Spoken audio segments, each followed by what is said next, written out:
At the hour when the whole building was quiet enough to hear the air handlers running in the ducts, Delia Mercer followed a dark smear that cut across the basement floor she had just finished mopping. It led her to the freight elevator, where a man sat slumped against the steel wall, his left arm hanging at a wrong angle, the shoulder of his coat torn open, blood pooling under the heel of his shoe. She set down her mop and knelt beside him, slowly, because 6 months along she could no longer bend the way she used to. "Lie still. I'm not calling anybody, I promise," she said. The man opened his eyes. They were gray, and they were startlingly clear in a face covered in blood. And they looked at her the way a man looks at something he is measuring. "You're trading your job for a stranger, ma'am." He was right. Behind her, the night supervisor stood with his arms crossed under the emergency light, his voice flat as a man reading from a manual. "Walk away, kill the lights, act like you never saw a thing," because the cameras were running, and because a woman about to have a baby had no business choosing between right and wrong.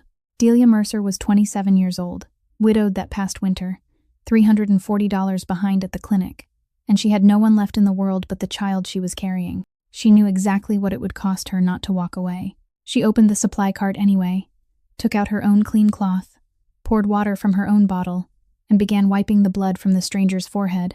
What she did not know was that he was no drifter who had wandered into the basement, that the man who had put him there was the man closest to him in the world, and that before this day was over, the quiet mercy she offered in the dark would bring down the entire empire that ruled the harbor.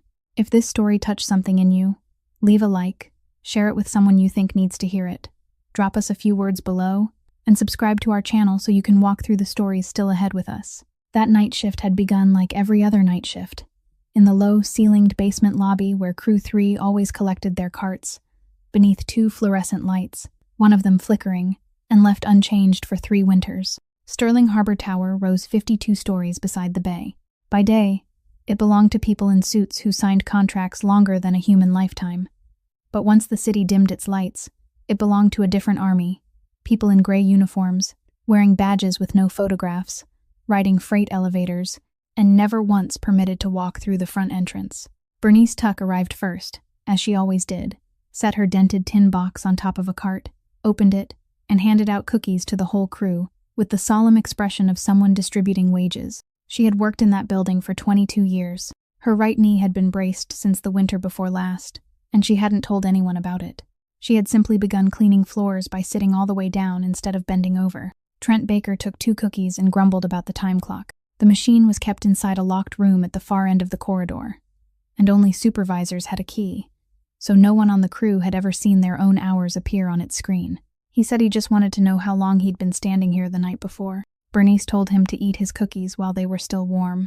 Delia Mercer collected the last cart, checked the water tank, straightened the stack of clean towels, and pushed it into the freight elevator. She worked from the 42nd floor through the 52nd, 11 floors every night, alone. That night, she started on the 47th. Being 6 months pregnant had forced her to change the way she worked. When she couldn't bend anymore, she leaned sideways. When she couldn't kneel quickly, she lowered herself slowly, one hand braced against her thigh, the other holding the mop. The corridor on the 47th floor was carpeted in charcoal, with frosted glass workstations lining both sides, and on every desk there were traces of a person she would never meet. A sweater draped over the back of a chair, a photograph turned face down, a stack of papers someone had abandoned halfway through because the workday had ended. Delia wiped down each desk, and whenever she passed the plastic cups lying on their sides beside the water dispenser, she stopped and set them upright again, neat and evenly lined, their open ends turned downward so dust couldn't settle inside. No one had told her to do that. It wasn't part of her assignment, and no one had ever noticed. She did it anyway, night after night, on all 11 floors. Near the middle of the shift, 2 maintenance workers pushed a toolbox cart toward her from the opposite direction, halfway through a conversation and not bothering to lower their voices as they passed, because in that building, the cleaning staff were treated almost like electrical cabinets, present, but incapable of hearing. They were talking about the harbor district, about a shipping company owner who, just the week before, had been sitting in a conference room arguing over loading rates, and who this week had sold his entire fleet and moved to another state, selling so quickly that there hadn't even been time to remove the company name from the sides of the trucks. About the harbor contracts that no one had dared submit competing bids for in years, because everyone already knew who was going to win. One of the men said a family name aloud. The other fell silent at once. Bernice happened to push her cart out of the stairwell at that very moment, and she cut across them in the same voice she used when telling someone to clean a spot again, because it wasn't clean enough. She told them not to say that name inside this building. She said the walls here had ears, and anyone who had worked the night shift long enough knew that anything could carry upward to the floors above. The two maintenance men laughed it off and pushed their toolbox cart away. Delia didn't say a word.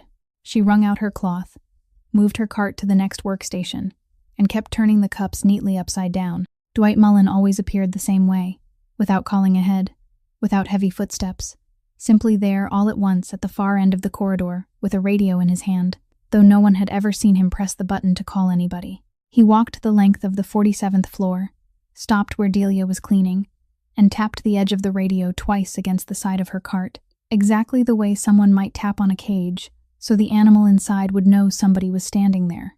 He looked at the row of plastic cups she had just turned neatly upside down, then looked at her, and said the company wasn't paying her to arrange toys on other people's desks. Delia said it didn't take an extra second.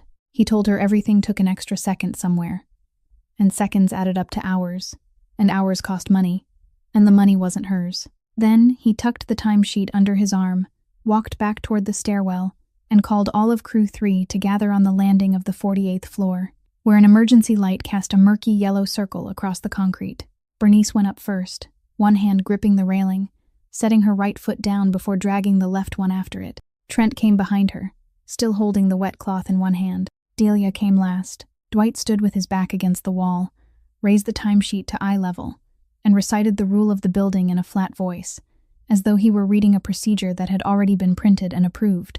He said they clocked out at 10 o'clock, but the floors had to be finished before daylight, and those two things had nothing to do with each other. No one said anything. Beyond the stairwell enclosure, wind from the bay struck the glass and made a low, steady hum. The kind of sound people who worked nights there became so used to hearing that they only noticed it when it stopped. Dwight held out the sheet. Bernice stepped forward first, lowered her head, and signed where he pointed without reading a single line above her signature. She had been signing that way for years. She had 14 months left before she qualified for retirement benefits, and Dwight knew that number as clearly as she did. Trent signed next, quickly, without looking at anyone, signing a sheet where the hours section was still blank. He handed the pen back to Dwight and stepped close to the wall as though he wanted it to swallow him. Delia didn't step forward. She stayed where she was, both hands resting on the edge of her cart, and said she wanted the hours written down before she signed. Dwight lowered the sheet. He didn't shout. He only tilted his head and looked at her a little longer than necessary, then said no one here forced anyone to do anything, that everybody was here voluntarily, that the freight entrance was always open, and anyone who wanted to leave was free to go. He went on, still in that same even voice, saying the city was heading into the cold season, that companies were cutting people instead of hiring them, and that someone about to have a baby would have a very hard time finding another job, so hard that he almost felt sorry for her. He said the last part almost kindly, and it was that kindness that weighed the heaviest. Bernice looked up at Delia, only for an instant, with the look of someone trying to say, "Don't, child, don't do anything, just leave it alone." Delia looked back at her. Then she took the pen, wrote her name where Dwight had pointed, and beside her signature she added a small line noting the time she had entered the building that night. Dwight lifted the sheet, read what she had written, and gave a very short laugh through his nose. He said she could write whatever she wanted, because by the time that paper reached the upper floors, all that would be left on it were a few signatures. Then he tucked the sheet under his arm and walked down the stairs, leaving the three of them standing inside that murky yellow circle of light, while the low hum of the wind continued beyond the glass. The mid-shift break lasted only 15 minutes, and most of the crew spent it sitting in a corner of the basement lobby, drinking coffee from a vending machine that was always short on change.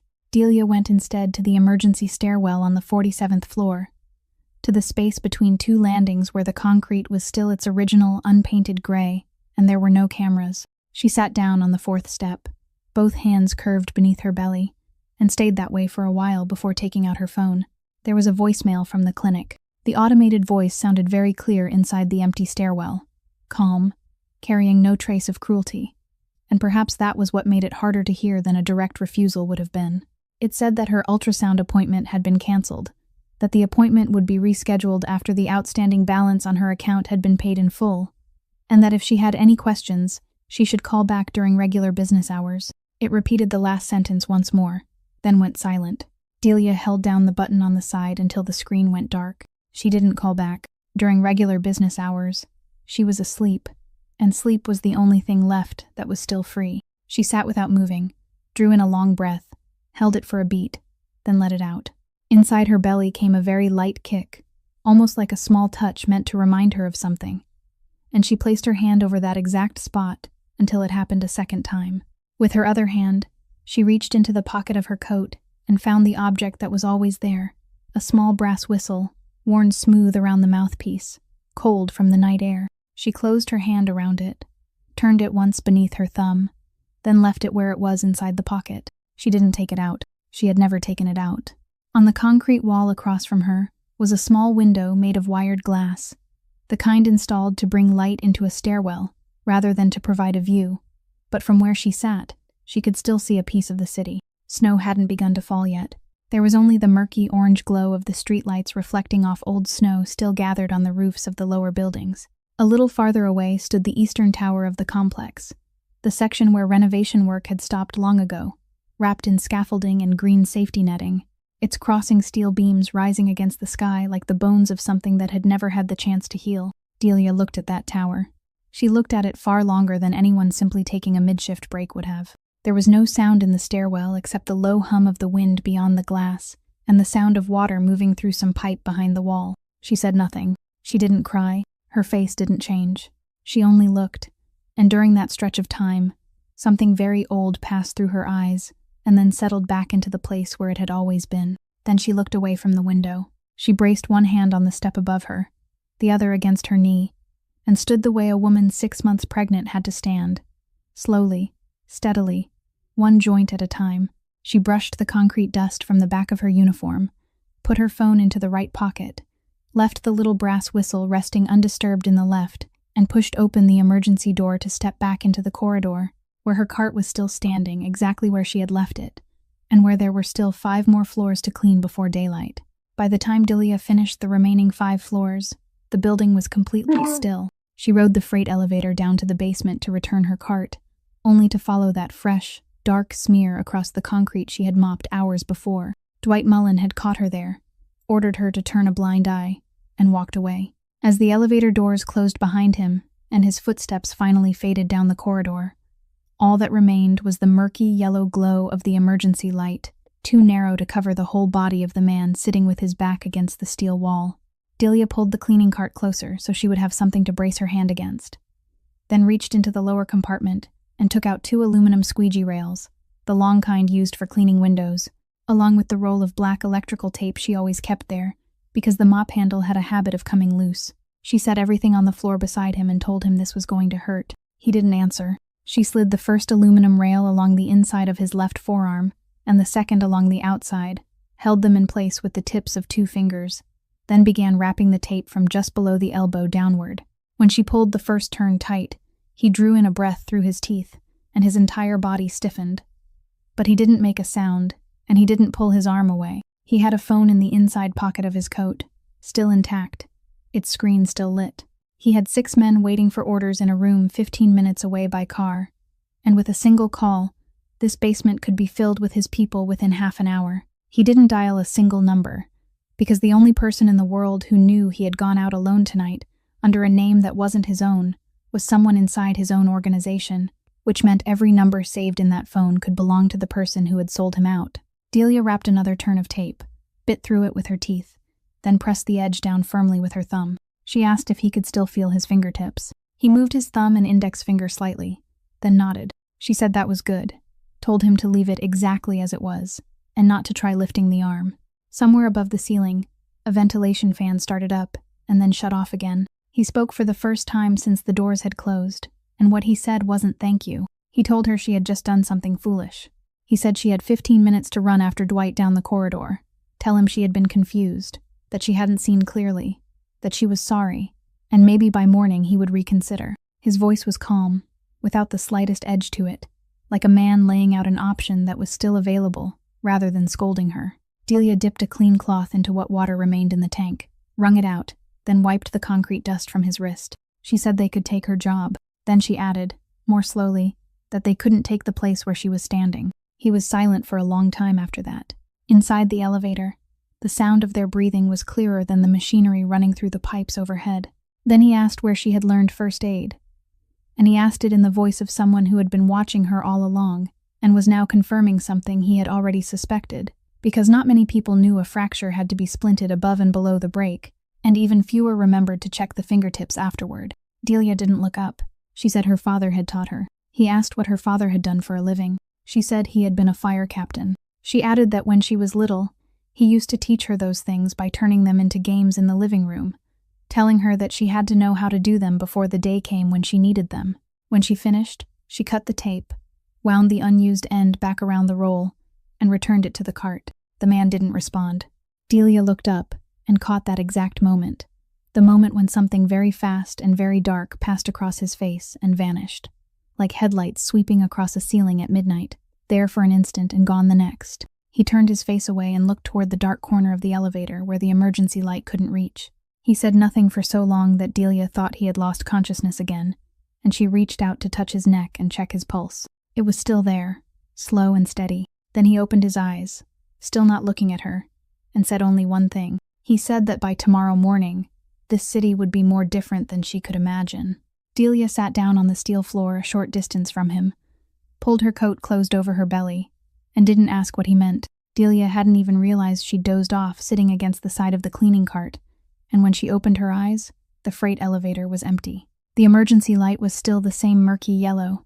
The dark pool beneath the steel wall had deepened in color and dried around the edges, and where the man had been sitting there was nothing left but a faint depression in the dust. She stood up slowly, one hand braced against the cart, and called softly into the empty space, even though she knew no one would answer. On top of the steel trash bin in the inner corner was a towel folded into a neat square, folded with one hand, the edges uneven, but arranged as carefully as possible. She picked it up. Beneath the towel was a black access card with no photograph, no name, no company logo, only a magnetic strip and a small string of numbers embossed in one corner that she had to tilt toward the light to see. She turned it over. On the back was a hurried line written in ballpoint pen, the strokes shaky and slanted like those of someone writing with the wrong hand, only a few words telling her to use the north entrance and not the parking garage. Delia turned the card once in her palm, then twice. She didn't know who that man was. She didn't know where the card had come from, and the only thing she knew for certain was that it wasn't hers. The image came clearly into her mind of Dwight Mullen holding it up in front of everyone some night and saying that the pregnant woman from Crew 3 had stolen a building access card. She thought about that for only a few seconds, then slipped the card into the right pocket of her coat beside her phone and didn't use it. She pushed the cart out of the freight elevator, returned it to the basement lobby, opened her locker, and cleared it out in less than 3 minutes, because she owned very little there: a sweater, a plastic lunch container, a pair of cloth gloves, and a folded ultrasound printout she kept clipped inside her notebook so it wouldn't wrinkle. She slung the bag over her shoulder and left through the parking garage, because the garage led directly to the stop for the only bus route still running at that hour, while the north entrance would have forced her to walk nearly another mile. The ramp leading out of the basement was coated with a thin layer of ice formed from water that had been running down it through the night. Transparent ice that was almost impossible to see, the kind people only discovered was there after their foot had already slipped. She walked close to the wall, one hand holding the strap of her bag, the other resting lightly across her belly. She was halfway up the ramp when 2 headlights came on at once ahead of her, shining directly into her face, and she had to turn her head away from the glare. Dwight's pickup truck was parked across the bottom of the ramp, blocking the way. He got out first. Trent Baker got out after him, a beat slower, both hands tucked into his coat pockets. Dwight said the camera in Corridor B had recorded something tonight, that the footage showed someone giving her an object, and he wanted that object. Delia said she hadn't taken anything from anyone. Dwight told her that if that was true, then she could open her bag and let him see for himself so they could get this over with. She didn't open it. He stepped forward, grabbed the strap, and jerked it hard. The strap tore off her shoulder, the whole bag flipped upside down, and everything inside spilled across the wet concrete. The sweater, the lunch container, the cloth gloves, the notebook falling open as the ultrasound printout slipped free of its clip and landed face down in a streak of water. The little brass whistle rolled out of her coat pocket, traveled in a wide arc down the slope, struck the truck's tire, and stopped in a puddle beneath the headlights. Dwight bent down and picked it up. He turned it in his hand beneath the light, tapped the side with his fingernail to hear the sound, then said real brass might be worth a few $dozen. Delia stepped toward him. She didn't say anything. She simply stepped forward, and Dwight raised his forearm across her chest to block her. The sole of her shoe lost its grip on the transparent ice. Her body slid backward half a step, and in that instant her right hand caught the edge of the pickup's side mirror, while her left arm dropped around her belly, and she managed to steady herself. No one touched her again. No one said anything. In the garage, there was only the sound of the engine idling and water dripping from somewhere in the concrete ceiling. Trent Baker pulled both hands from his coat pockets. He looked at the hand holding the brass whistle, then down at the ultrasound printout, lying face down in the puddle near his feet, and he said 2 words. "Stop it." Dwight turned his head and looked at him as though he'd just heard a language he didn't understand. Then all 3 of them heard another engine echoing in from the far end of the ramp. 3 vehicles came down the garage ramp, one behind another. No engines roaring, no horns sounding, none of them moving any faster than a funeral procession. They stopped in a curved formation that closed around the bottom of the ramp, and all 3 sets of headlights remained on, washing the garage in a flat, even brightness that left no dark corner for anyone to retreat into. Doors opened, then closed, one after another, each slam separated by exactly 1 beat, and that measured rhythm somehow sounded heavier than if they had all shut at once. 6 men stepped out. No one ran. No one shouted. They simply spread out and took their positions like men who had done this so many times. They no longer needed to look at one another to know where each person belonged. The last man stepped out of the vehicle in the middle. He wore a long black wool coat with the collar turned up, and his left arm rested in a white sling so clean it nearly glowed beneath the headlights. He wore no hat. His hair was combed straight back, neat and still wet. A thin scar ran diagonally down his left cheekbone, and under the flat light of the garage, it showed as clearly as a drawn line. Delia released the side mirror and straightened. She recognized the eyes first, that gray color, before she recognized the rest of him. And for 1 second she didn't believe what she was seeing, because the face that had been covered in dust and blood the night before was clean now, and that cleanliness made him look like an entirely different man. He didn't look at her first. He looked at the hand holding the brass whistle. Then he spoke, his voice just as rough as it had been the night before, except this time it carried the weight of a man who had never needed to say anything twice. He told Dwight to put the whistle down. Dwight Mullen opened his mouth. No sound came out. His hand was trembling so badly that the whistle slipped from his fingers and fell straight onto the concrete with a dry clink before rolling another half-turn. Trent Baker raised both hands to shoulder height and stepped backward until he was pressed against the side of the pickup. Not a single finger touched anyone. No one was shoved. No one was dragged away. No one raised his voice. 2 of the 6 men simply walked forward and took up positions on either side of Dwight, close enough for him to understand that he wasn't going anywhere, and far enough away that they still looked as though they were merely waiting. Snow began to fall at the mouth of the garage ramp, small dry flakes blowing sideways on the wind coming in from the bay. The man walked toward Delia. With his right hand, he took off his black wool coat, having to twist his shoulder awkwardly because his left arm couldn't move.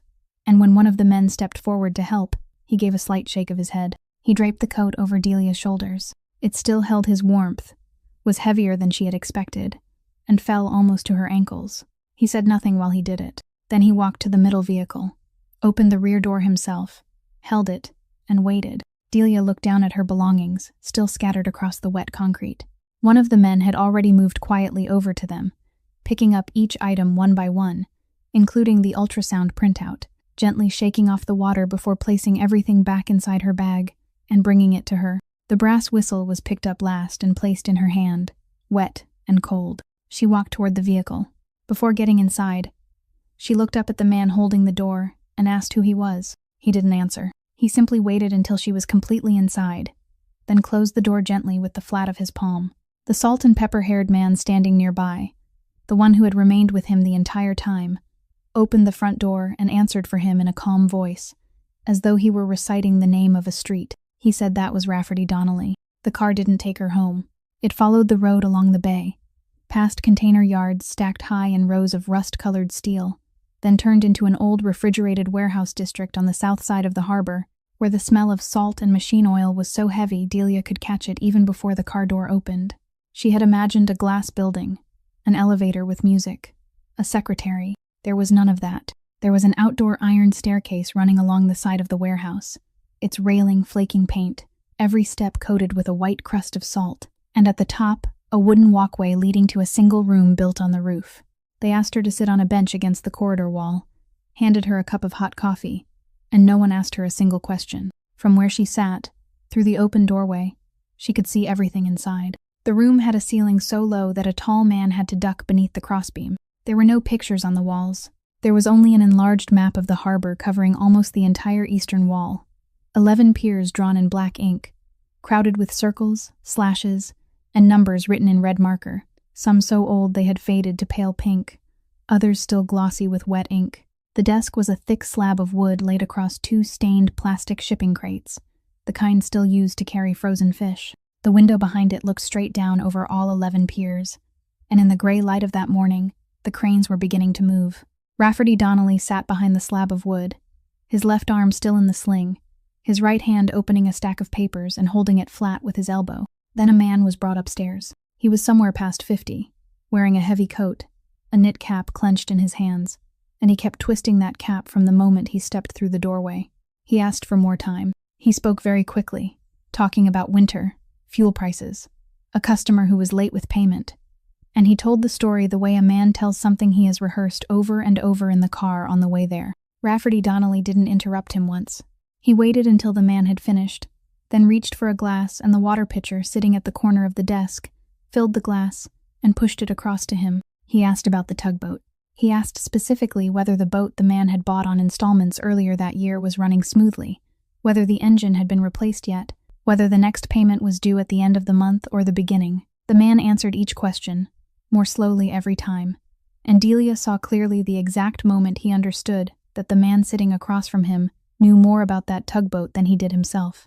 Rafferty Donnelly nodded, closed the folder, and said in the most ordinary voice in the world, the kind of voice people use to remind each other to bring an umbrella, because rain is coming, that by Friday he needed to see the cargo at Pier 4. He didn't say what would happen if it wasn't there. He didn't threaten him. He simply said it, then sat still. The man stood, thanked him, reached for the glass as though he meant to take a sip and wet his dry throat, and his hand shook so badly that the water spilled across the wooden slab, forming a small pool before dripping onto the floor. Flustered, he tried to wipe it up with his knit cap. Rafferty Donnelly told him to leave it. The man left, passing Delia without seeing her, because by then he could no longer see anything except the way out. A little while later, the salt and pepper-haired man came into the corridor and told her she could go in. Delia set the coffee cup on the bench, stood in the way she had to stand now, and stepped through the doorway. The black wool coat was still draped over her shoulders. Inside the room, no one had wiped up the water on the wooden desk. Rafferty Donnelly looked up. He hadn't had time to say anything before Delia spoke first, and the first thing she said wasn't a question, and it wasn't a thank you. She said that man had a whole household depending on him too. He didn't answer that. He simply stood, picked up his knit cap with his right hand, and told her to walk with him for a while, that there was someone he wanted her to meet before he said anything else. The car took them into Locust Point, to a row of red brick houses pressed close to the water, one attached to the next, with narrow windows and white stone steps, worn hollow in the middle by decades of people climbing up and down. Morning had fully broken, but the porch light of one house midway down the row was still on, that small yellow bulb burning in broad daylight as though no one had ever bothered to switch it off. Rafferty Donnelly didn't ring the bell. He knocked twice on the wooden doorframe, then stepped back half a pace, and Delia noticed that he was standing much straighter than he had on the roof of the cold storage warehouse. The woman who opened the door was elderly, with short silver hair, wearing a gray cardigan, a dish towel still in one hand. She looked at her son, looked at the sling around his arm, and didn't ask what had happened to him. She only let out a quiet breath, then turned toward the woman standing beside him. Her eyes stopped and stayed on one place for a very long time. Delia had hurriedly slipped the brass whistle into the pocket of her coat, back in the parking garage, and now it protruded from the opening by about the length of a finger joint, its worn, smooth mouthpiece catching the early morning light. Aileen Donnelly didn't say a word. She simply stood there, the dish towel still in her hand, and in that moment her entire face changed in the way a face changes, only when someone recognizes something they had long since stopped waiting to see again. Then she turned and walked into the kitchen. Delia watched her go, not understanding, and Rafferty Donnelly gave a small gesture for her to come inside. The kitchen was small, smelling of coffee and laundry detergent, its white-painted cabinets yellowed around the edges.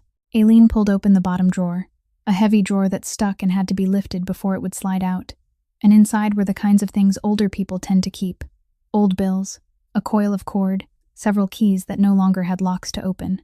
She took out a tin box, the kind that had once held holiday cookies, dented at one corner, the paint worn away around the rim of the lid. She set it on the table and opened it, and there were no cookies inside. Inside was a tarnished tin medal, showing a firefighter holding a hose as he fought flames on the roof of a house. The kind of metal religious families still hung up for someone who worked around fire. The leather cord threaded through it had broken once and been repaired with thread, the stitches large and clumsy, sewn by someone who wasn't used to a needle. Aileen Donnelly sat down in a chair. She told Delia to sit down, child, and then she began to tell the story.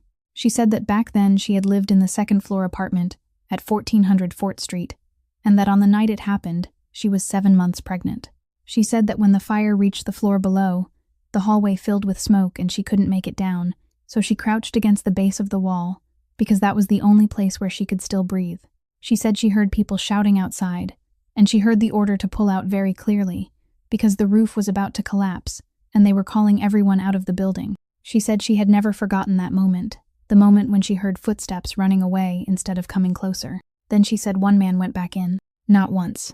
The third time, she said he went door to door, knocking, calling out, and when he found her, he carried her outside, all the way through that hallway, even though by then she was already very heavy with the baby.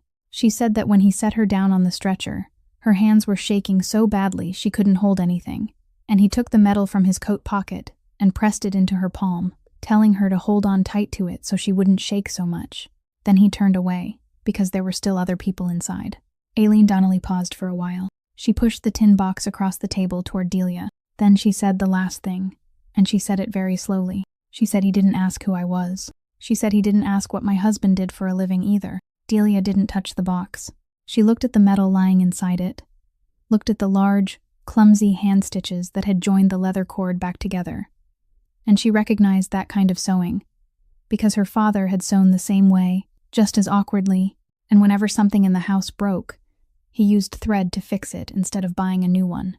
Rafferty Donnelly stood leaning against the kitchen doorframe. He said he had been looking for the Mercer family for years. He said he knew the captain had died, and he knew he had died from the lung disease that men in that line of work often developed after retirement, the kind that came late, came slowly, came after everyone else had already forgotten what had happened. He said he knew the captain had a daughter. He said he knew that daughter worked the night shift in a building by the bay. And he even knew the name of that building, because he owned a stake in it. Then he was silent for quite a while. Delia looked up at him. He went on, and his voice didn't change, didn't soften, didn't try to make the words gentler. He said he had done nothing. He said he had meant to send a check. He said he had thought about it through many winters. And every time he did, it seemed neat, clean, finished. And he kept leaving it there in his mind like a task whose deadline hadn't arrived yet. No one in the kitchen said anything. Aileen Donnelly stood up, turned on the faucet, rinsed the dish towel, wrung it out, and draped it over the edge of the sink, doing it only because she needed something for her hands to do. Rafferty Donnelly stepped toward the table. He didn't sit down.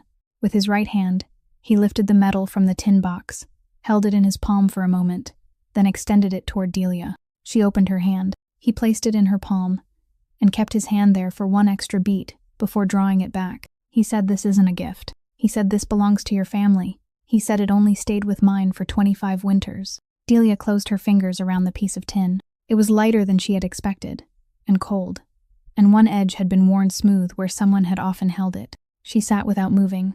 Then her shoulders trembled once, only once, and she lifted the back of her other hand to wipe her face quickly, the gesture of someone who had grown used to wiping away her own tears before anyone else had time to see them. She couldn't say a word.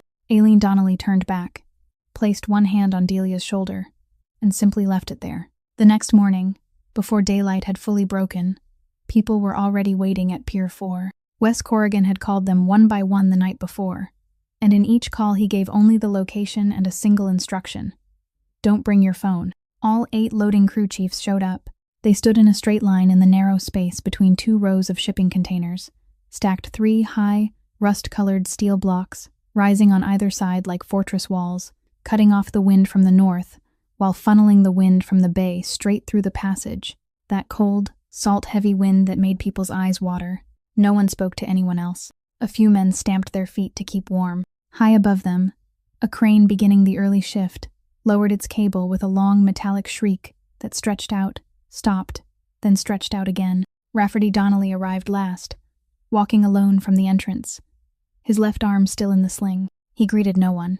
He walked to an overturned plastic shipping crate placed in the middle of the passage and set a shift log on top of it, the hard-covered kind every pier kept hanging at the security post, with names, arrival times, and departure times written in by hand. This one belonged to Pier 7. He opened it to a page already marked with a scrap of cardboard, turned it so the writing faced the 8 men, then stepped back half a pace and waited. He didn't say anything. One man glanced down at the log and immediately looked back up. Another didn't dare look at it at all. The wind flipped a page, and Wes Corrigan stepped forward, pinned it down with one finger, then returned to his place. The silence lasted longer than any of those 8 men could bear, long enough for the crane cable to shriek and fall silent 2 more times. Then Rafferty Donnelly spoke. He said there was only one rule on this pier. He said if a man worked a certain number of hours, he got paid for that same number of hours. He said anyone who took 1 hour from another man lost the entire pier. He said those 3 sentences in his ordinary voice, without putting extra weight on a single word, and he didn't name anyone, didn't point at anyone, didn't ask anyone a question. He simply finished speaking and stood there. Barrett Nolan was third from the left. He was the biggest of the 8 men, broad-shouldered, wearing faded leather gloves, and he had been working that pier longer than any of the others. He looked down at the open log on the crate, then looked out toward the water. He didn't argue. He didn't ask a single question. He took off his gloves, folded them in half, set them beside the log, then stepped out of line and walked down the passage between the 2 rows of containers toward the head of the pier. Not a single finger touched him. No one followed him. No one called after him. The remaining 7 men stood exactly where they were and watched his back grow smaller between the 2 steel walls until he turned the corner and disappeared completely. Rafferty Donnelly waited a little longer. Then he said, "The early shift began in 10 minutes," and he turned away. Wes Corrigan picked up the log, closed it, and tucked it under his arm. The 8 men, now 7, scattered toward their respective piers, and not one of them said a word to the man beside him during the entire walk. At the entrance to the passage, Delia stood beside the car, the black wool coat still draped over her shoulders, and she had been standing there from beginning to end. Rafferty Donnelly walked past her. He didn't explain anything. She didn't ask. Delia's apartment building stood at the end of a steep street south of the harbor, 4 stories of brown brick, the kind of building the city reserved for elderly residents and single working people who needed low rent, so there wasn't a single family in the entire place, only retirees and people who worked shifts. The electrical cabinet on the ground floor caught fire near dawn, and the report filed afterward said the cause was wiring that had simply grown too old. Delia woke because of the smell before she woke because of the sound, the smell of burning plastic slipping into her room through the gap beneath the door, sharp and strangely sweet, the kind of smell that could never be mistaken for anything else. She opened the door into the hallway and smoke rolled toward her, not black smoke, but a thick gray haze curling along the ceiling and gradually sinking lower, so dense that the hallway light had become nothing more than a blurred halo without shape. The fire alarm was ringing, but it was an old system, and the smoke and concrete seemed to swallow half the sound. She could hear people below, doors slamming, someone calling someone else's name. Delia didn't run. She couldn't run, and she knew she shouldn't. She soaked a bath towel in the sink, wrung it out quickly, pressed it over her nose, then stepped into the hallway and moved along the wall toward the stairwell. The smoke was thicker there because the stairwell acted like a chimney for the entire building. She crouched as low as her belly would allow, one hand gripping the iron railing, and paused for a beat on the 3rd-floor landing. Then she reached into the pocket of her coat and took out the brass whistle. Since her father had passed, she had never once taken it out of that pocket. She raised it to her mouth and blew. The firefighter's whistle struck the concrete and echoed upward above her, downward beneath her, cutting through the smoke in a way the electric alarm couldn't. 3 short blasts, and 1 long one. Exactly the rhythm her father had taught her in the living room when she was little, when he arranged chairs to make a staircase and told her, "Blow, sweetheart. Blow so people know which way to come toward you." She descended 1 step at a time. Her left hand held the railing, her right held the whistle. At every door she slapped the wood 3 times with her palm, then blew another blast and shouted, "North exit! Go north! Don't use the elevator!" Doors began opening one after another. An elderly woman came out wearing her coat backward.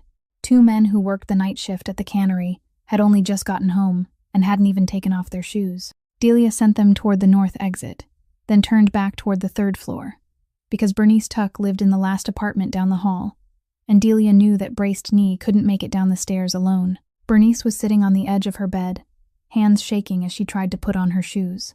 Delia told her to leave the shoes, pulled Bernice's arm over her shoulder, and the two women began going down one step at a time, one 6 months pregnant, the other putting nearly all her weight onto the only leg that still worked well, moving so slowly that every step became its own decision. At the second-floor landing, Delia stopped and blew the whistle again. One door at the far end of the second-floor hallway was still closed. She left Bernice holding the railing, went back, pounded on the door, blew the whistle right against the gap beneath it, and still there was no sound from inside. She kept pounding until the door finally opened, and an elderly man stood there looking confused, holding his hearing aid in one hand because he hadn't put it in yet, completely unaware of what was happening because he couldn't hear the alarm. Delia took his hand and pulled him with her. By the time the fire engines reached the end of the street, everyone was already outside. Rafferty Donnelly arrived a few minutes later and found her sitting on the curb across the street, legs stretched out, ash smeared across her face, the brass whistle still clenched in her hand, and she was counting. She counted the people sitting and standing along the sidewalk, pointing to each one in turn, then counted them all a second time to make sure, and only when she reached 19 did she finally let out a long breath and lean back against the streetlight. That night, Rafferty Donnelly parked at the far end of the street across from the building, turned off the headlights, and sat inside the car for a very long time, until the window of the room she had temporarily been moved into lit up and then went dark again. He didn't get out. He didn't knock on the door. Wes Corrigan sat beside him in the passenger seat and asked what he intended to do. He said nothing at all, and that was the difficult part. Trent Baker came to Delia's temporary lodging the following afternoon, standing outside the door with his knit cap twisted in his hands, and he wouldn't come inside even after she invited him twice. He said he hadn't come to apologize, because he knew an apology wouldn't change anything. He said he had come because of something else. He told her that the previous winter, Dwight Mullen had punished him for falling asleep during a shift, and the punishment had been cleaning storage B4 in the lowest basement level, the room no one ever went into because it held nothing but broken furniture, snapped chairs, cans of dried paint, and old printers with their cartridges removed. He said there was a cardboard box in the corner of that room that came up to his waist, its lid covered with so much dust he had mistaken it for a table, and inside it was packed with printed paper. He said he had pulled out a few sheets and looked at them because he had nothing better to do. They were time records. Paper printouts produced every night, listing every worker, every clock in time, every clock out time, including nights from years before. The building's old system was still connected to a dot matrix printer in the mechanical room, and it had kept spitting out paper night after night for all those years, and every month security gathered the printouts and dumped them into that box, and no one ever touched them. Trent said he didn't know whether any of it could be useful. He only knew he hadn't been able to stop thinking about it these past few days. Then he said one more thing before turning to leave. He said, "I'm not brave, ma'am. I just don't want to spend the rest of my life remembering that I stood there and watched." Bernice Tuck came that evening on crutches, carrying a cloth bag. Inside was a blue plastic-covered notebook, worn bare at all four corners. She set it on the table, pushed it toward Delia, then sat down without opening it. She said that years ago, she had worked at a laundry plant out by the Beltway, had worked there for 2 years, and when the plant shut down, they owed her 7 weeks of wages. She said she went to the labor office, and they asked what proof she had, and she had nothing, not a single piece of paper, so that was where it ended. She said that from the day she started at Sterling Harbor, she had written everything down every night. She opened the notebook. Inside were lines of handwriting in blue ballpoint ink, packed from the top margin to the bottom, one line for each day, her name, the time she entered through the freight entrance, the time she left, and beside that, the time written on the sheet Dwight gave her to sign. The 2 sets of numbers were different every single night. On the earliest pages, her handwriting was still round and even. By the final pages, it had begun to shake and tilt with age. 6 years, more than 2,000 lines. Delia turned the pages one by one and couldn't find anything to say. She asked Bernice why she had kept all of it. Bernice Tuck looked down at her two hands resting in her lap and answered very slowly. She said, "It wasn't so I could sue anyone, child." She said, "I know I can't sue anybody. I'm old now. I only have 14 months left." Then she said the sentence Delia would remember for a very long time afterward. She said, "Every night I stood in that building for 4 hours, but on paper those 4 hours didn't exist, so I wrote them down to make sure I did." Delia reached across the table and took her hand. Neither woman said anything more for a long while. 3 days later, in a small conference room on Pratt Street, the labor attorney Rafferty Donnelly had laid 3 sets of records across a long table. On the left were the dot matrix printouts taken from the cardboard box in storage B4, sorted back into order and numbered. On the right was the data export from Meridian Building Services server, the version the company had always submitted to the building owner, clean, orderly, and matching every dollar that had been paid. In the middle lay the blue plastic-covered notebook. They compared the records night by night, and it took nearly 2 full days. At the end of the second afternoon, the attorney set down his pen, removed his glasses, and read aloud the total number of hours the night shift workers had spent standing inside that building, hours that had never been recorded anywhere, and for which they had never been paid a single cent. 11,400 hours. Bernice Tuck sat at the head of the table with both hands resting on her notebook, and she began to cry. The emergency board meeting was called for the end of that week. In the large conference room on the 52nd floor, a room with 3 glass walls looking straight out over the bay, and a long table made of thick glass resting on steel legs. The room that the people who cleaned it every night had never once been allowed to sit in. Harlan Pike arrived 15 minutes early. He wore a pale pink shirt beneath a gray jacket, gold cufflinks at his wrists, and he shook hands with every person in the room, calling each one by name, asking one about a recent vacation, complimenting another man's tie. He smiled a great deal. He believed the meeting was about renewing his service contract for another 3 years, because that was what his secretary had been told, and because for all the years he had worked in that building, there had never been a meeting about him that wasn't held to renew something in his favor. Rafferty Donnelly sat at the head of the table, his left arm still in the sling, with nothing in front of him except an unopened gray folder. Beside him sat the labor attorney and a man wearing a plastic identification badge from the State Department of Labor. And at the far end of the table there was one empty chair that no one mentioned. Pike turned on the projector and began his presentation. He was very good at presentations. He talked about profit margins in the commercial cleaning industry, said they had fallen to only 4%, and projected a chart onto the screen showing a steady decline over 10 years. He talked about the price of cleaning chemicals, the cost of insurance, the competitors who submitted bids below cost and then went bankrupt within 2 winters. He said he hadn't become rich doing this. He had only kept the company alive. Then he paused, lowered his voice, and delivered the line he always saved for the end. He said 400 people had jobs because of Meridian, 400 families, and if the company collapsed, those 400 people wouldn't go anywhere else. They would simply disappear from the city's payroll. He said it with such apparent sincerity that someone in the room nodded. Rafferty Donnelly didn't interrupt him once. He let him finish, let him advance through every slide, let him take a drink of water and thank everyone for listening. And then he said only one thing, that Pike should remain standing for a little while longer. Then the conference room door opened. Delia Mercer walked in first. She wore her old coat, her work boots patched with tape across the toes, her belly large now, and she walked slowly, straight ahead, without looking at anyone. Bernice Tuck came behind her on crutches. Trent Baker followed Bernice. Then, one by one, the others entered. People in gray uniforms or work coats, 19 in all, lining themselves along the glass wall behind the conference table, and they stood there because there were no chairs for them. There were 7 people in suits inside that room. Not one of those 7 knew the name of a single one of the 19 people who had just walked in, even though every one of them had crossed floors cleaned by those workers every day for years. Harlan Pike turned and looked at them. The smile was still on his face, but it had already left his eyes.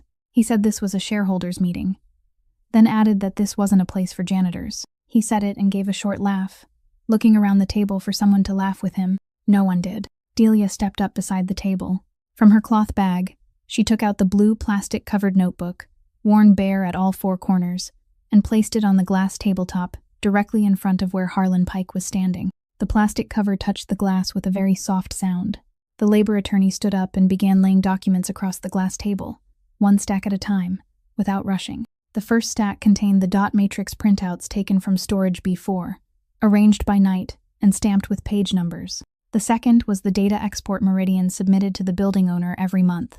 He placed the two stacks side by side and invited everyone in the room to compare any 3 nights they chose. No further explanation was necessary. The discrepancy appeared in the very first line anyone looked at.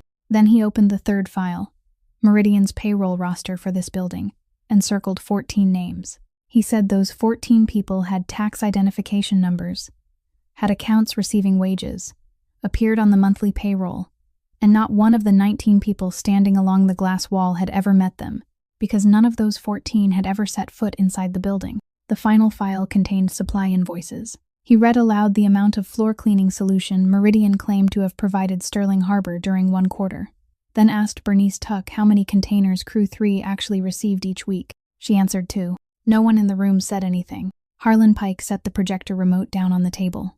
His face still carried the expression of a man waiting for his turn to explain. He turned fully toward the head of the table, ignoring everyone else, and spoke directly to Rafferty Donnelly. He said Rafferty knew what kept this industry running. He said Rafferty did business at the harbor too, that he knew no one survived by following every single line exactly, and that anyone who had done business in this part of the city understood that. He said it in the voice of a man throwing out his final rope. Rafferty Donnelly cut him off. He said, "I understand." He said, "I understand far better than you think." Then he said that was exactly why Pike was going to court instead of disappearing from this city, and everyone was going to watch it happen under the lights, 1 page at a time. Harlan Pike sat down. He didn't say anything else. 2 officials from the Department of Labor stepped into the hallway and called Dwight Mullen inside. He came through the door, saw the 19 people standing along the glass wall, saw the blue plastic-covered notebook lying on the table, and understood everything in less time than it took to draw a breath. He began talking. He said he had only followed orders. He said the timesheets came down from above, and all he did was carry them around for people to sign. He said it once as he crossed the threshold, said it again halfway down the hallway, and was still saying it when the elevator doors closed in front of him. No one in the conference room turned to watch him go. Delia didn't wait for anyone to invite her to speak. She took a folded ultrasound printout from her notebook, opened it, turned it over to the back where she had written 3 lines by hand in ballpoint pen, and read them aloud. The first line said full back pay for every hour worked by every person who had stood inside this building, including those who had already left the job, including those who had been too afraid to sign their names anywhere. The second line said the time clock had to be placed where workers could see it, and every employee had to receive a printed copy of their own hours after every shift. The third line said night shift workers had to be allowed paid time off for routine medical appointments. When she finished, she folded the paper again and waited. One member of the board asked what she wanted for herself. Delia looked down at the glass tabletop for a moment, then raised her eyes. She said she wanted $340. She said that was exactly what she owed the clinic. Then she added, more slowly, that she had already worked enough hours to earn it. The meeting ended about half an hour later. Papers were signed, hands were shaken, people made plans to meet again the following week, and the 19 workers who had been standing along the glass wall left one by one through the front entrance instead of the freight elevator, for the first time in their lives. Delia stayed behind until everyone else had gone so she could gather the papers from the table. She opened the cloth bag, placed the worn blue plastic-covered notebook inside, folded the ultrasound printout and clipped it back into her notebook, then emptied the few small things still lying at the bottom of the bag so she could arrange everything neatly again. Among those odds and ends was a black access card. It slipped from the mouth of the bag, fell onto the glass tabletop, and landed face down. Rafferty Donnelly was standing at the head of the table with the attorney. He saw it, stopped in the middle of what he was saying, and walked over to pick it up with his right hand. He turned it over. The handwritten line was still there, shaky and slanted, written with the wrong hand, telling her to use the north entrance and not the parking garage. He stood motionless for quite a while with the card in his hand. Then he asked why she hadn't used it. Delia said she didn't know who it belonged to. She said she thought it had been stolen, and she didn't take things that weren't hers. She said it as casually as if she were talking about the weather, then bent down and pulled the zipper closed on her bag. Rafferty Donnelly was still holding the card. He didn't give it back immediately. He looked at it the way someone looks at a familiar object that has suddenly become unfamiliar. The attorney beside him reached out and asked if he could see it for a moment, then tilted the card toward the light coming through the glass wall. In the lower right corner was a very small embossed number, the kind of lettering that only appeared when the plastic caught the light at exactly the right angle. He read the number, then read it again a second time. For several seconds, he said nothing. The color drained from his face. He asked Rafferty Donnelly where he had gotten the card. Rafferty Donnelly said he had borrowed an old coat from the storage room when he went out alone that night, and the card had already been in the pocket. He had simply left it there, and hadn't thought anything of it. The attorney placed the card on the glass table with the number facing upward. He said this wasn't a technical access code for the building. He said it was an identification code issued to the safety inspection team, assigned to the renovation of the Eastern Tower. Then, more slowly, he said that according to the system, the card was still active, had never been recalled, had never been disabled, and was still registered to its original owner. He stopped. Then he said that the person whose name was attached to this card had died 7 months ago. No one in the conference room said anything. Delia straightened, one hand still holding the strap of her bag, and looked at the card lying on the glass tabletop. News of the card reached Bernice Tuck the following evening, not through Delia but through Trent Baker, who had overheard something in the office corridor and repeated it without realizing what kind of story he was telling. Bernice didn't sleep that night. The next morning, she called Delia and asked her to come to the temporary apartment the city had arranged for her on the ground floor of a building 2 blocks from the bus station. And when Delia arrived, Bernice was already sitting on the edge of the bed, her hair still uncombed, both hands resting in her lap and rubbing against each other over and over. She told Delia to close the door. Then she turned, reached beneath the mattress at the head of the bed, felt around for a while, and pulled out a piece of paper. It wasn't a whole sheet. It was a page torn from a notebook, its edge ragged, and it had been folded into quarters for so long that the creases had yellowed and worn almost all the way through. She handed it to Delia with both hands, and her hands were trembling. Delia opened it. There were only a few lines, written in haste. The pen pressed down so hard that the marks had embossed themselves onto the back. Nothing like the steady handwriting in the blue plastic-covered notebook. The line said that tonight a young steelworker had asked to borrow the phone to make a call, that he had been crying, that his name was Ray, and that he had said if anything happened, please remember for him. Delia read it once, then she read it again. Then she sat down in the wooden chair beside the bed, the page still open in her hands, and said nothing. Bernice Tuck began to speak, and she spoke very quickly, like someone who had rehearsed this story in her mind for years and had never once been given the chance to tell it aloud. She said she worked nights in that building, and the renovation project in the Eastern Tower used the same basement access, so the construction crews often passed through the area where the cleaning staff worked. She said the young man had been standing at the freight entrance and asked to borrow her phone because his was dead, and she had given it to him. She said he turned his back while he made the call, didn't speak for long, then handed the phone back, thanked her, and stood there for a little while longer. She said he had been crying, not making a sound, just standing there while tears ran down his face. And he had said those words to her. She said she wrote it down that same night, because she wrote everything down. Then her voice slowed. She said that after he fell, people from the company came down to ask questions. She said they had been very polite. They asked whether anyone had borrowed anyone else's phone that night, whether anyone had made a call anywhere. She said she had answered that she didn't know. She said she had lied. Bernice Tuck looked up at Delia, and her eyes were completely red. She said she had been afraid. She said she had already been past 50 then. She had no husband, no children, no home of her own. She had only that job and her habit of keeping records, and she had believed that if she spoke, she would lose all of it in a single night. She said she tore that page out of the notebook and hid it, and she had meant to burn it many times, but every time she tried, she couldn't do it. She said she had kept it for 7 months. Then she said she knew who he was. She said she had known from the day she saw the name in the file the attorney had shown the whole crew, and from that day forward she hadn't dared look Delia directly in the face even once. She said the last sentence in a voice that broke apart. She said, "You have every right not to forgive me." Delia said nothing. She folded the piece of paper back along the same 4 old creases, carefully, so she wouldn't tear it any further. Then she rose from the wooden chair, walked around to the other side, and sat down on the edge of the bed beside her. The attorney called the city's records office first thing the next morning. The files for the Eastern Tower were pulled that same day. They ran more than 300 pages. Inside was the inspection and acceptance report for the entire exterior fall protection anchor system, complete with signatures, seals, and dates. It listed the inspection company. It named the engineer in charge. There was even a table identifying every anchor point, every location, every load test result, each one marked as passed. The attorney then called the department responsible for issuing construction access cards and requested the swipe logs for the inspection team during the week that testing was supposedly carried out.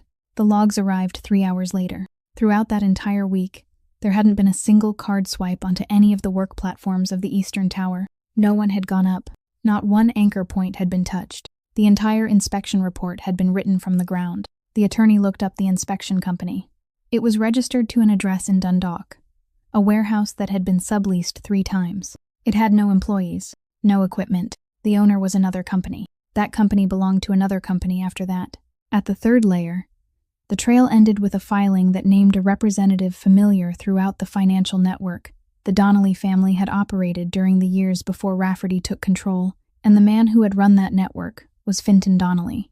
In the same file, on a payment page that seemed unrelated, there was a line showing a monthly payment to an individual working at Pier 7 in the harbor, and the name on that line was Barrett Nolan. Rafferty Donnelly read the line, then set the page down. He didn't say anything. The attorney pulled the workplace accident file next. Ray Halloran, structural steelworker, 11 years in the trade, not a single disciplinary report. Inside the file was an internal request, handwritten by Ray himself, and submitted to site management, asking that exterior work be suspended so the anchor points could be re-inspected, with 4 photographs taken on his phone attached to it. The request bore a received stamp. No one had answered it. The next page was a personnel transfer order signed 6 days later, moving Ray Halloran from the Western Tower to the Eastern Tower. The page after that was the shift assignment. He had been scheduled for a shift carrying a high wind warning from the bay. The final page was the accident report, concluding that the cause had been personal error, and beneath it was the insurance company's decision denying payment. Delia sat at the head of the table through the entire session. She didn't cry. She only read, 1 page at a time. And when she reached the handwritten request, she stopped for a very long time over the writing, because she recognized the way his letters leaned to the right, and the way he never put a period at the end of a sentence. The attorney said there was one more thing. He had obtained the call record for Bernice Tuck's phone number on the night written on the page folded into quarters. There was only one outgoing call during that time window. It went to a landline. He traced the landline and read the result aloud. It was the number for the room, on top of the cold storage warehouse in Locust Point. No one in the room moved. Rafferty Donnelly rose from his chair. He walked to the far end of the table, picked up the sheet, and read the number 3 times. He knew that number. He had seen it thousands of times printed at the top of shipping manifests. He said he didn't remember this call. He said he had never spoken to a man named Ray Halloran. Not once, in his entire life. The attorney asked who had been answering the phone that night. Rafferty Donnelly didn't answer right away. He stood there with the paper in his hand, and Delia watched his face change very slowly, little by little, in the way a man's face changes when he is fitting the final piece into a place he has spent years refusing to look at. He said one name. He said Wes Corrigan. The call had lasted 51 seconds. Delia took the paper from his hand. She looked at the number. 51 seconds. She understood before anyone had time to put it into words, and she understood it completely. Her husband hadn't called an inspector. He hadn't called a lawyer, hadn't called the press, hadn't called the union. He had called the name this entire city was afraid of, because in his mind, only that name carried enough power to make someone climb the Eastern Tower and fix those anchor points. He had found the right man. He had simply called on the one night that man wasn't the one holding the phone. He came while it was still dark. He drove himself, one-handed, brought no one with him, and parked directly in front of the building, instead of at the end of the street, as he had before. Delia opened the door at his second knock. She was still wearing her sleeping sweater, her hair tied back in a hurry, and she stepped back as if to invite him inside. But he didn't cross the threshold. He handed her a thick file held inside a gray folder. He said he hadn't come to apologize. He said an apology was too cheap. He said he had come so she would have everything she needed to take him to court. Inside the gray folder were copies of the entire 3-layer ownership chain of the inspection company, the payment records for Barrett Nolan, the call log, and at the very bottom, a set of papers no one on the investigative team had seen before. He told her to turn to the last page. It was an internal memorandum from Donnelly Harbor Holdings, requesting a review of all inspection records involving affiliated companies after the accident at the Eastern Tower. The memorandum bore a received stamp. In the upper right corner, written in black ink, there was a single line and a signature. The line contained only a few words. "Please look into this for me, Uncle." The signature beneath it belonged to Rafferty Donnelly. He said he remembered the night he signed it. He said that back then he had been fighting to regain operating control of 3 piers, that he had stayed in the room on top of the cold storage warehouse until nearly dawn, and that this file had been buried in a stack of papers his uncle had brought over. He said he had read it. He said he had read the whole thing, understood what it meant, and then written those few words in the corner, signed his name, pushed it across the table, and gone to sleep. He said he hadn't signed an order telling anyone to do anything. He said he had only signed one line asking his uncle to look into it, and he had believed that meant the matter was taken care of. Then he fell silent. He said the last sentence very quietly, that he didn't know what court could try a thing like that, but he knew with certainty that there was guilt in it. Delia stood in the doorway with the gray folder in her hands. She looked down at that handwritten line for a very long time. Then she raised her eyes to him, and she didn't say a word. She stepped back and closed the door. She didn't scream. She didn't break anything. She only closed the door, turned the lock, and stood there with her back against the wooden panel, holding the file against her chest, until the gray morning light crept through the gap in the curtains, and she realized both her legs had gone numb. For the next 3 days, she didn't see him. He didn't call, didn't send a message, didn't send anyone to her door. On the first day, she slept almost the entire day. On the second, she went to the clinic. They spread cold gel across her belly, moved the probe, and suddenly, the room filled with a sound that was very fast and very steady, like someone running. She lay still and listened until they wiped the gel away. On the third day, she took the brass whistle from the pocket of her coat and placed it on the kitchen table, then set the St. Florian medal beside it. She sat across from those two objects for the entire afternoon. It wasn't until evening that she finally said aloud the thing she had carried for all those months and had never told anyone, not Bernice, not the people at the insurance office, not even her own father while he was still alive. She had applied for the job in that building deliberately. She knew Meridian was the only company in the city willing to hire someone who was pregnant. That was the first reason, and she had told everyone it was the only reason. But there had been another. She wanted to be inside that building. She wanted to walk every night through the basement corridor shared with the construction site at the Eastern Tower. She wanted to stand where her husband had stood, work during the hours he had worked, breathe the same air, because people had told her the accident was his fault, and she hadn't believed them, and she had nothing in her hands except a mop and 11 floors to clean every night. She had stayed there for all these months waiting for something she couldn't name. Now she had it. Wes Corrigan acted on the third night. He didn't ask anyone, didn't tell anyone, because in 30 years of working for the Donnelly family, this was exactly the kind of thing a man didn't ask about. He sent 2 men to pick up Harlan Pike in the parking lot outside his home, invited him into the car in the kind of polite voice no one ever refused, and took him to an abandoned warehouse in Dundalk, the same warehouse listed as the registered address of the inspection company. Inside there was only a single light bulb hanging from a cord, a few wooden pallets stacked against the wall, and the smell of damp concrete. Harlan Pike sat on a plastic chair in the middle of the warehouse floor. No one tied him up. No one touched him. On the shipping crate in front of him lay a typed statement and a pen, and the statement was a confession, accepting full responsibility, all of it, including the parts that weren't his. Wes Corrigan stood beside him with his arms folded and told Pike that once he signed it, someone would take him out of the state the following morning, and he could go anywhere he chose. Rafferty Donnelly arrived before Pike had time to pick up the pen. He walked in alone. He didn't raise his voice, didn't ask why, and didn't look surprised, because he had known what was happening from the moment Wes Corrigan failed to answer his phone that afternoon.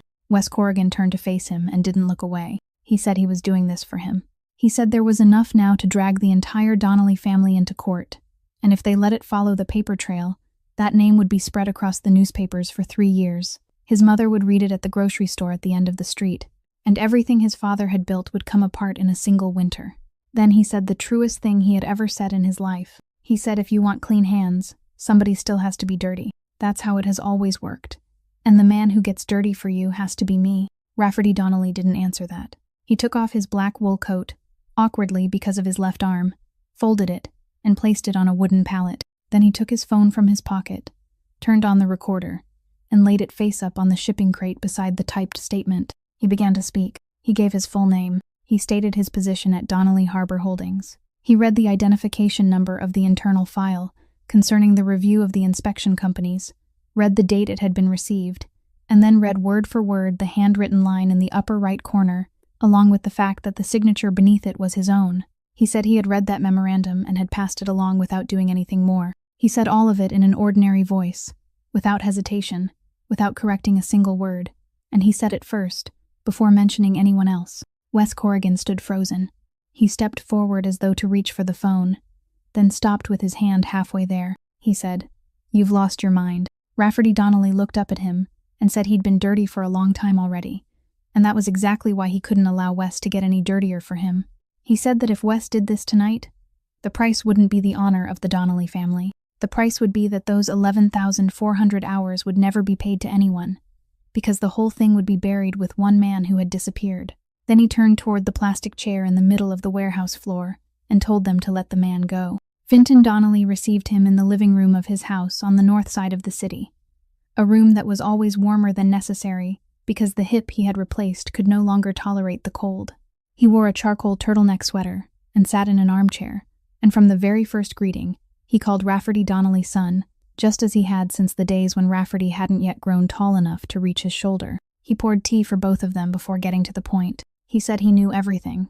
He said he knew about the recording made in the Dundalk warehouse, knew which attorney was holding the files, even knew the name of the pregnant woman. Then he brought out the thing he had been holding for all those years. He told Rafferty to look at the safe in the corner of the room, the old one with the rotary dial, and said there were 4 compartments inside it, and in those 4 compartments was everything bearing Rafferty's signature from the time he was still in his 20s, hundreds of pages, financial authorizations, transfer documents, memoranda he had signed one after another, on nights when he still trusted his uncle to read things for him. Finton said he hadn't kept them to hurt him. He said he had kept them so no one could ever hurt him, not even Rafferty himself. Then he said the sentence that defined his entire life. He said, "You got to go to college because I didn't. You got to stay clean because I got dirty for you. And now you sit here teaching me about morality." Rafferty Donnelly set down his teacup. He opened his briefcase and placed a gray folder on the table. Then another. Then a third. He said these were copies of everything inside the safe. All 4 compartments. He said his attorney had already submitted the originals before he came here, together with Rafferty's own statement, submitted before anything involving his uncle. Finton Donnelly stared at the 3 gray folders on the table for a very long time. Then he sank back into the armchair, and for the first time in Rafferty Donnelly's life, he saw his uncle look exactly his age. The case lasted nearly a year. Finton Donnelly was prosecuted for falsifying inspection records, laundering money through a chain of shell companies, and bribing harbor personnel, and the man who brought the documents into court was his own nephew. Harlan Pike accepted a plea agreement with prosecutors, lost his entire stake in Meridian, and testified against the inspection network through 4 consecutive hearings. Dwight Mullen was prosecuted for timesheet fraud and obstruction of an investigation. Barrett Nolan lost his license to work anywhere in Maryland's port system after the payment entry bearing his name was read aloud in court. Rafferty Donnelly wasn't treated as an innocent outsider. He lost his operating licenses across the entire harbor division, was required to divest himself of his interests in 11 piers within 18 months, was held civilly liable for failures of oversight, and received a fine so large that the local newspaper ran it as a headline for 3 straight days. He didn't appeal a single point. Wes Corrigan received the lightest sentence of them all because he cooperated from the beginning, and because the recording from the Dundalk warehouse showed that he had stopped. Rafferty Donnelly visited him only once. They sat on opposite sides of the glass, each holding a receiver. Wes Corrigan didn't apologize, didn't explain himself, didn't ask after anyone. He only said that he still believed he had done the right thing, that if he could go back to that night, he would do exactly the same thing again, and he said it calmly. Rafferty Donnelly sat in silence for a while. Then he said, "I know," he said. "I know you still believe that. And that's the most frightening part of this entire thing." He put down the receiver, gave a single nod, and stood up to leave. Wes Corrigan remained seated on the other side of the glass until someone came to take him away. Spring came to Baltimore Harbor the way it always did, slowly, the ice melting first along the water's edge and only later on the sloping streets. And by the end of the month, all of Locust Point was bright, with a pale golden sunlight reflected off the red brick walls. Aileen Donnelly's backyard was small, paved with brick, bordered by a low wooden fence and a crabapple tree that hadn't quite finished blooming. That afternoon there was a small party there. Strings of lights were hung across the fence from post to post, switched on while the sky was still bright because Aileen said they might as well turn them on and make things cheerful. Trent Baker had been put in charge of the grill and managed to burn nearly half the first batch of meat, and he carried the blackened tray around the yard, apologizing to everyone with such a serious expression that people couldn't help laughing. Bernice Tuck sat in a wicker chair beneath the shade of the crabapple tree, one leg stretched straight out, the knee brace gone since winter. She sang a lullaby in a rough voice that wandered off key, the same song her own mother had once sung to her, and she sang it to a little girl sleeping in her arms. The baby's name was Emmy, named after her grandfather. She had dark brown hair and a habit of closing her tiny hand tightly around the finger of whoever was holding her. Aileen Donnelly managed to claim her for a while and carried her all over the yard to show her off, to the neighbor on the left, to the neighbor on the right, even to the mail carrier passing the gate, and she kept saying over and over, "Just look at this chin." Music played from an old radio sitting on the kitchen windowsill. The air smelled of grilled meat, warmed bread, and freshly cut grass. No one mentioned anything from the past. Delia and Rafferty Donnelly stood on the steps leading down into the yard, a little apart from the others, each holding a glass of iced tea. He told her the divestment would take 3 years. He said the amount it would cost to pull completely out of all 11 major piers was far greater than anything the newspapers had reported, and that by the end, what remained would be only a fraction of what there had once been. He said he had signed the first round of transfers on Tuesday. Delia asked why he was doing it. He didn't answer immediately. He looked out across the yard, where Aileen was turning her body so the sunlight wouldn't fall across the baby's face, where Bernice was still singing out of tune, where Trent was trying to rescue the second batch of meat. Then he said he didn't want the little girl to grow up and ever have to be ashamed of the man raising her. Delia set her iced tea down on the step. She reached into the pocket of her coat and took out the brass whistle. She held it for a while, turning it in her palm the same way she had turned it for so many years, then reached across and slipped it carefully into the breast pocket of his shirt, leaving the mouthpiece pointed upward. He started to say something. She shook her head. She said, "My father used this to call people out of fires." She paused for a beat.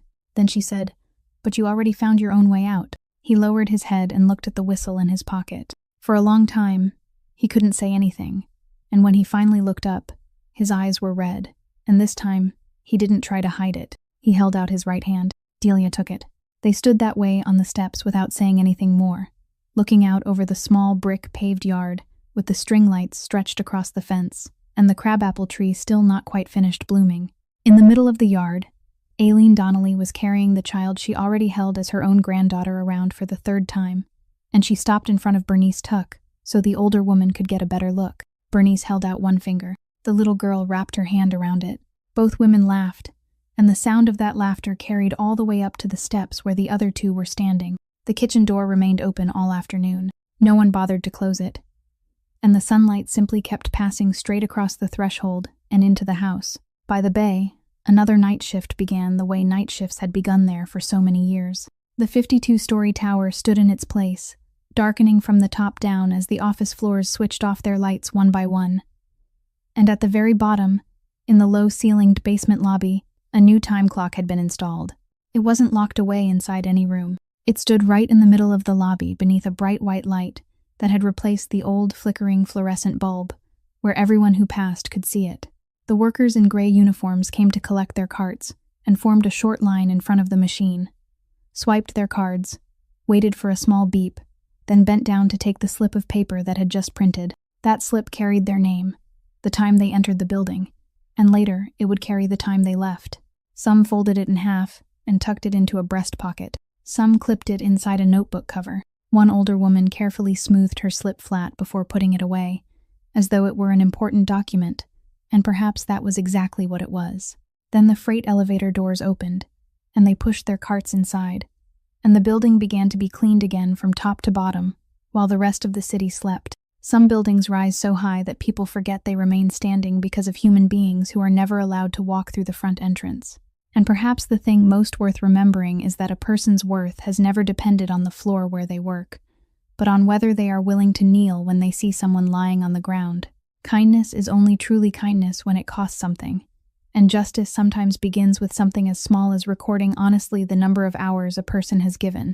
Thank you for staying with us until the final moments of this story. If this story has left something in your heart, please subscribe to our channel, leave a like, and share it so we can continue bringing you more compelling stories every day. We would truly love to know how you felt about today's story, which character stayed with you the most, and what touched you most deeply.